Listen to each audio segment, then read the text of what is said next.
त्रिपाठी जी, हमारे चैनल में आपका स्वागत है। धन्यवाद। आज पहले सिर्फ यूपी के अंदर डबल इंजन की सरकार थी भारतीय जनता पार्टी की, और आज दिल्ली ने भी मोर्चा खोलते हुए नई भाजपा की सरकार के शपथ ग्रहण समारोह हुआ है दिल्ली के रामलीला मैदान में। क्या कहना चाहेंगे इसको?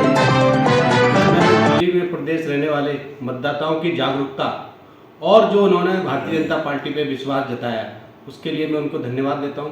उन हजारों कार्यकर्ताओं को धन्यवाद देता हूं जिन्होंने दिन रात करके आज कहीं ना कहीं दिल्ली में भाजपा की जो सरकार बनी है, और इस पर मैं हमारी जो मुख्यमंत्री हुई रेखा गुप्ता, उनको एवं जो मंत्री पद की शपथ ग्रहण की, और उन सभी को मैं दिल से बधाई देता हूँ। इससे पहले चुनावी समर के अंदर उतरते हुए अरविंद केजरीवाल ने इतने प्रलोभन दिए, फिर भी दिल्ली की जनता ने नाकार दिया इन प्रलोभनों को और दिल्ली के भाजपा के प्रत्याशियों को जिताया। क्या कहना चाहेंगे? जो अरविंद केजरीवाल के 3 बार का जो उन्हें सुशासन जो उन्हें शासन करा, उस शासन को देखते हुए जब लगा लोगों को ये जुमलेबाजी है और कहीं ना कहीं पंजाब की तरह दिल्ली को नशा में पूर्णतः से डुबोने का जो काम किया, उससे लोग भयभीत हो गए और परिवार और समाज खराब होने की स्थिति में था। तो उससे जब लोगों को ध्यान में आया दिल्ली प्रदेशवासियों को, तो उन्होंने इसको नकारा और उनको घर वापसी करने का इस चुनाव में तय करके उनको वापसी कराया। त्रिपाठी जी, बात सुरक्षा की आती है जी, बात इंसान की सुरक्षा की आती है, बात महिलाओं की सुरक्षा की आती है।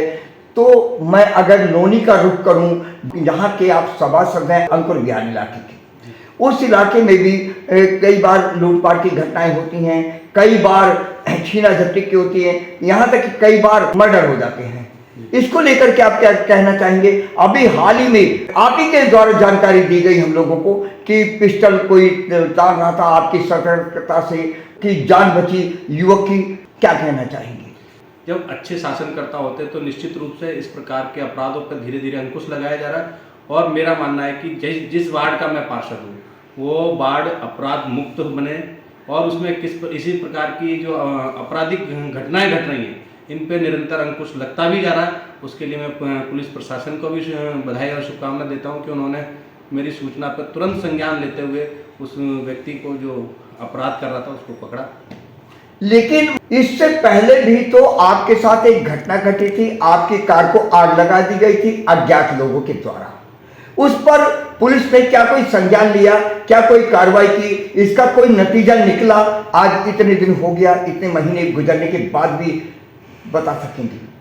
उस पर पुलिस गहनता से जांच कर रही है, और मुझे लगता है कि कहीं ना कहीं जो मेरी गाड़ी में आग लगाएगी, जो भी अपराधी व्यक्ति हैं, उनको पुलिस जल्द से जल्द पकड़ेगी, और आज नहीं तो कल वो पुलिस की पकड़ से दूर नहीं है। और निश्चित रूप से इस केस का भी जो आग लगी है उसका खुलासा होकर रहेगा। तो पुलिस सतर्क रहे और क्षेत्र की जनता जागरूक रहे। क्या कहना चाहेंगे क्षेत्र के लोगों के लिए, और क्या कहना चाहेंगे उत्तर प्रदेश के पुलिस के लिए जो अभी भी कहीं ना कहीं लापरवाही दिखाने में पीछे नहीं रहते? देखो, मेरा ये मानना है कि क्षेत्र की जनता में थोड़ा सा साहस, और उन अपराधियों से और उन अपराधों से डरे नहीं। वो मुक्त रूप से उनको सूचना दें, संबंधित प्रशासन को, पुलिस प्रशासन को सूचना दें, या हम जन नेताओं को, जनप्रतिनिधियों को दे दें, तो हम उसको मजबूती से उस पे अपराध पे और उन अपराधियों के खिलाफ कार्रवाई कर पाए। दूसरा, जो पुलिस में देखो हर महकमे में कुछ अधिकारी हो सकते हैं जो अव्यवस्थित हैं, उनको भी ठीक करने का काम योगी जी द्वारा किया जा रहा है। और निश्चित रूप से यही आज से जो पहले की जो पुलिस की जो व्यवस्था थी वो कैसी थी, और योगी जी के आने के बाद वही पुलिस और वही प्रशासन कितने मजबूती से अपराध का और ये अपराध को साफ करने का काम कर रहे हैं। तो आपको लगता है अगले कुछ सालों में लोनी का क्षेत्र अपराध मुक्त क्षेत्र कहलाया जाएगा? निश्चित रूप से उस तरफ बढ़ रहे हैं, अपराधियों को मजबूती से पकड़ा जा रहा है और धीरे धीरे अपराध कम होते जा रहे हैं। पहले लोनी एक अपराध और इतना ज़्यादा इस प्रकार के यहाँ लूट, डकैती, मर्डर, इस प्रकार के अपराधों की संख्या कहीं अधिक थी। अब वो धीरे धीरे उनमें निरंतरता से कमी आ रही है, और लोगों में भी विश्वास आ रहा है कि लोनी में अब रहने लायक है। लोनी में आराम से व्यक्ति रह सकता है, दिन रात घूम सकता है, महिलाएं पुरुष सभी रात में घूमने और भ्रमण करने का काम करते हैं। शांति से मतलब लोनी में रहने की व्यवस्था है। और जो छुटपुट आपराधिक घटनाएं हो रही हैं उन पर भी मजबूती से कहीं ना कहीं काम करने की आवश्यकता है। उसमें थोड़ा सा मैं चाहता हूँ कि जनता भी उसमें सहयोग करे, क्योंकि बिना सूचना के और बिना किसी सहयोग के हम उन अपराधियों को कहीं ना कहीं पकड़ने में कमजोर पड़ते हैं। तो आपने बिल्कुल सत्य कहा। जहां पुलिस कार्रवाई करने में थोड़ा सा अक्षम है तो उसके पीछे कहीं ना कहीं आम पब्लिक का, क्षेत्र के लोगों का जागरूकता में कमी बताया लगता है कि कमी आ रही है। इसके लिए जो है जरूरी है कि हम लोग भी, क्षेत्र की जनता भी जागरूक रहें।